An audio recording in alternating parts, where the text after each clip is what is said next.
গোমুখাসন, যা cow face pose নামে পরিচিত। আপনি রাতের খাবারের পরে গোমুখাসন অভ্যাস করতে পারেন। এটি পেশিগুলিকে মুক্ত করতে এবং অস্বস্তি কমাতে সহায়তা করে। গোমুখাসনে কাঁধ, বুক, নিতম্বের নমনীয়তা বজায় থাকে এবং প্রসারিত হয়। গোমুখাসন শক্তি এবং স্থিতিশীলতা বাড়ায়। বাহু এবং উপরের পিঠের পেশিগুলিকে নমনীয় করে। গোমুখাসন হজম শক্তির উন্নতি ঘটায়।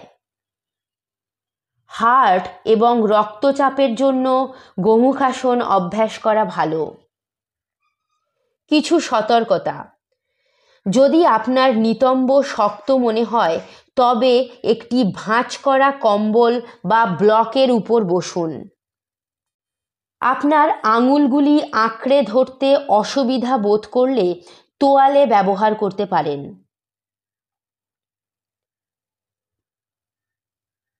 যে কোনো আসনে যদি হাঁটুতে ব্যথা বা পেশিতে টান অনুভব করেন তবে সেই ভঙ্গি থেকে তৎক্ষণাৎ বেরিয়ে আসুন।